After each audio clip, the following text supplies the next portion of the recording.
Okay, hi everyone. First off, I'm not a native speaker.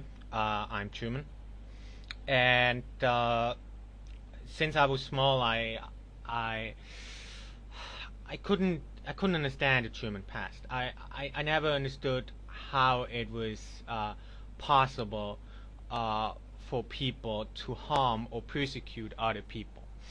I, I, I couldn't understand it. So I looked into the German past. I read all those old Nazi propaganda articles because I wanted to understand why and how they did those bad things. I came to understand how they did it, and I came to understand how their propaganda works. But I never understood why they did it. I never really did. Um, but I looked into those things because because I wanted to know how they did it, so that I could help prevent similar things from happening again in the future. Because I thought that was my responsibility as a German. And this is my viewpoint. Actually, I'm pretty much against anything like fascism and communism. For me, this is the same, because Germany has experienced both, and I have many friends who experienced both, who were persecuted by the Nazis, as well as by the Stasi in Eastern Germany, and they all know that it is the same, and I know that it is the same. For me, fascism and communism is the same. There is no difference. There isn't even a difference in the ideology, only on the surface, but not in essence.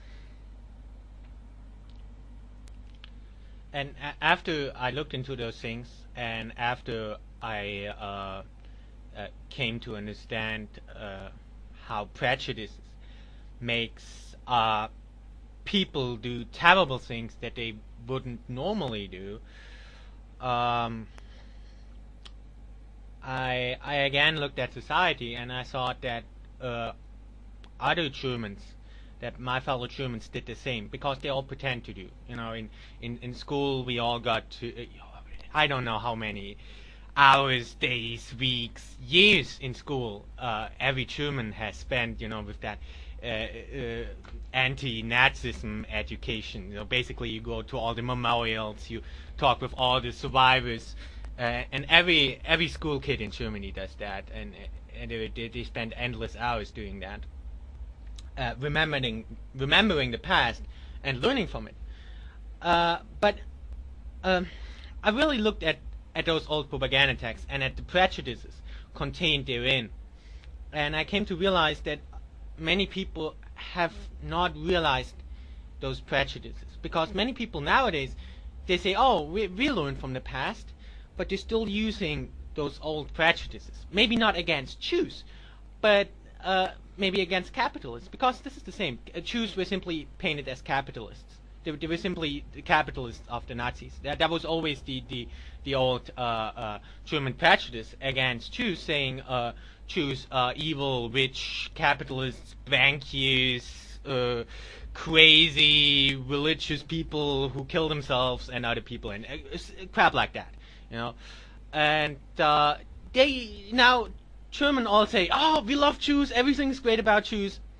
They learned that because they know they can't say anything bad against Jews, because they would immediately be labeled as a Nazi and get put in jail, actually.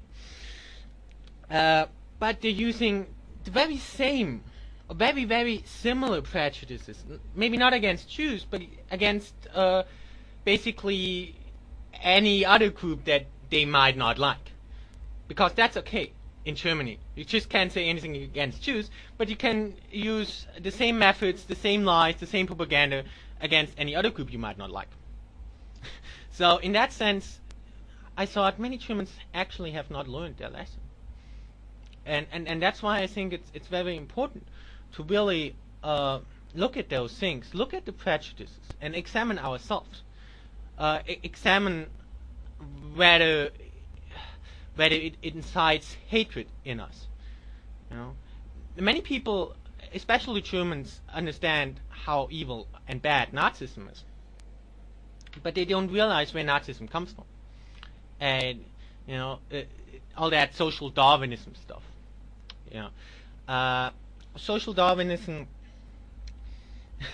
Social Darwinism isn't racism. Many people don't get that. Many people think social Darwinism is simply racism. No, it's not. Social Darwinism is simply Darwinism applied to human society. It doesn't have to be human races. It could also be human classes or whatever. It could be groups, you know. Communism is social Darwinism, just the same.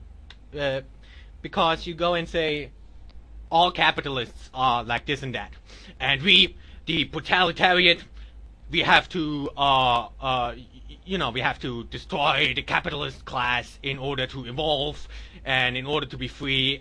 It uses survival of the fittest. It basically puts everybody in classes or races or whatever. It could be any group. It doesn't have to be classes or races. It could be any social group. And says, like in animals, like with animal, like with animals, like when you have animals, you can say like, oh, those are rats. You can channelize it. You can say all rats are filthy, all rats are harmful. You can channelize this. It applies to any rat. There isn't a single rat who isn't harmful or who isn't filthy, because that's the nature of rats, and rats cannot change that nature. That works in animals. You know, and then you go and say, oh, there's the lions, you know, the powerful animals, they have to defeat like the rest of the animals, you know, and they have to evolve into stronger creatures, stuff like that. That might work for animals, but actually it doesn't work for human society. There's still people who think that works for human society or for humans. It doesn't.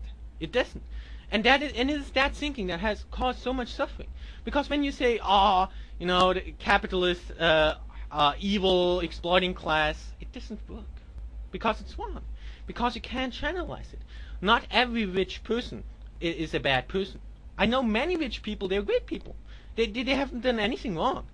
Okay, so they have money, but they work for the money. They didn't do anything wrong. You can't say everybody who's rich is a bad person. You know? Neither can you say that everybody who is poor or who is a proletarian, I don't know, it's difficult for me, who's a proletarian